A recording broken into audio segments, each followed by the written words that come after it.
Okay okay చెప్పినా నేను అదే మాట చెప్పిన విధానం చెప్పిన నేను రాత్రి మీకు ఫోన్ చేస్తాను చెప్తున్నాను సార్ చాలు సార్ ఎక్కువ తీయకు నన్ను తీరుతా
పెడితే రిజెక్ట్ చేసాము. రిజెక్ట్ చేసిన తర్వాత డైరెక్ట్ సెక్యూరిటీ తీసుకొని పైకి వచ్చేసాం. ఇప్పుడు ఎప్పుడు ఇచ్చినట్టు ఫోన్ నెంబర్ వస్తుంది కదా, ఆ నంబర్ కి చేశారు అంటే ఎవరన్నా తెలియక చేశారేమో. మనమే చేయొచ్చు సార్, ఎక్కడ చేస్తే మరి సైలెంట్ పోయింది, మేము చూసుకోలేదని చెప్పారు. డైరెక్ట్ వచ్చేసారు.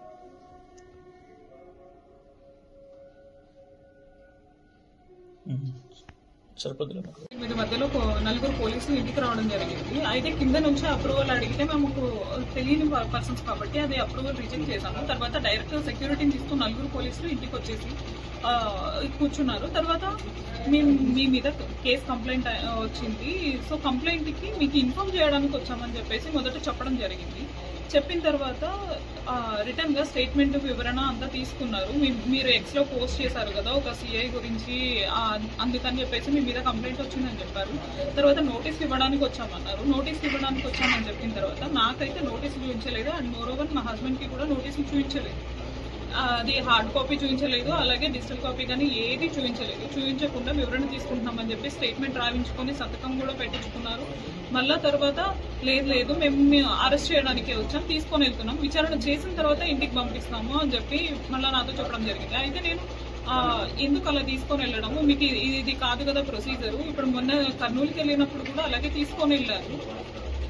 అది అప్పుడు 3 days టైం ఇచ్చారు, ఇలాగే నోటీసులు ఇచ్చి అని అడగడం జరిగింది. అయితే అలా అది వేరు ప్రొసీజర్, ఇది వేరు, మేము తీసుకొని వెళ్తున్నాము అని చెప్పి ఇంకొక పేరు బట్టలు కూడా తీసుకొని రండి, మీకు టైం పడుతుంది చాలా అని చెప్పేటప్పటికి నిజంగా మాకు ఇంట్లో టెన్షన్ వచ్చింది. అప్పటి వరకు కూడా నా ఫోను మా హస్బెండ్ ఫోన్ ఇద్దరు ఫోన్లు వాళ్ళ దగ్గరనే ఉన్నాయి, సిఏ గారి దగ్గర.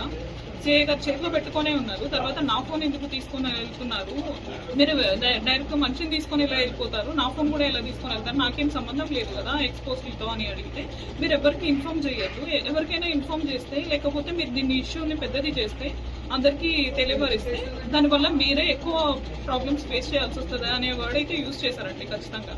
అది ఎలా మనుషుల్ని బెదిరించినట్టు అనిపిస్తుంది కదా, మాకు భయం వేస్తుంది కదా ఇంట్లో.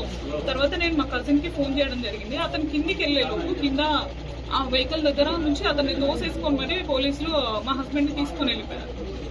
నిజం చెప్పారంటే ఇది ఇంట్లో వాళ్ళని కానీ మనుషుల్ని కానీ ఒక భయభ్రాంతులకు గురి చేసినట్టే అనిపిస్తుంది కదా చూసే వాళ్ళకి ఎవరికైనా కూడా. అది అలాగే అదే పొజిషన్ లో ఆ బాధ అనుభవించితే అది మాకు ఎంత భయంగా ఉంటుంది. ఇంట్లో చిన్న పిల్లల్ని పెట్టుకొని ఇలాంటి పరిస్థితులు ఎదుర్కోవాల్సి వస్తుంది. ఇది ఖచ్చితంగా తప్పు. ఈ పోలీసులు దౌర్జన్యంగానే చూడాల్సి వస్తుంది.